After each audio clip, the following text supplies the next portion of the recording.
बिस्मिल्लाहिर्रहमानिर्रहीम। अस्सलाम वालेकुम गाइस, क्या हाल है। उम्मीद करती हूँ कि आप सब खैरियत से होंगे।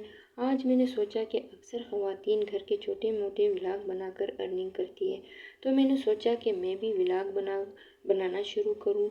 इससे मेरा टाइम भी पास होगा और अच्छी अर्निंग भी कर सकूँगी। आज सुबह मैंने अपने शौहर से पूछा कि मैं नाश्ते में क्या बनाऊँ, तो उन्होंने बोला कि आज हल्का फुल्का नाश्ता करते हैं, क्योंकि रात को काफ़ी हैवी खाना खा लिया था।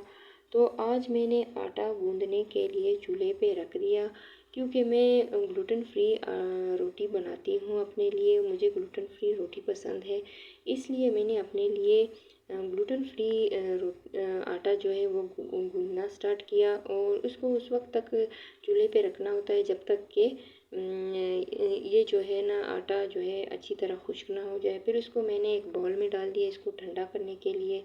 फिर अलग से मैंने अपने शौहर के लिए गंदम की जो रोटी है उसका जो है मैंने आटा बनाना स्टार्ट किया। क्योंकि हम घर में दो ही अफराद हैं, इसलिए शौहर के लिए भी मैंने एक रोटी बनाई और अपने लिए भी मैंने एक रोटी बनाई।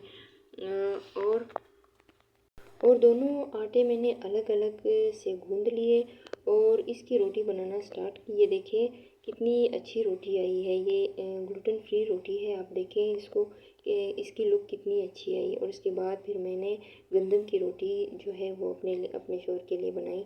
ये देखें ये भी कितनी अच्छी आई है। फिर उसके बाद ये देखिए दूसरे साइड से भी कितनी अच्छी आई है। ये देखें कितनी अच्छी आई है रोटी। फिर उसके बाद मैंने चाय बनाना स्टार्ट की। मैं अपने लिए कहवा चाय बनाती हूँ, क्योंकि मुझे कहवा चाय बहुत पसंद है।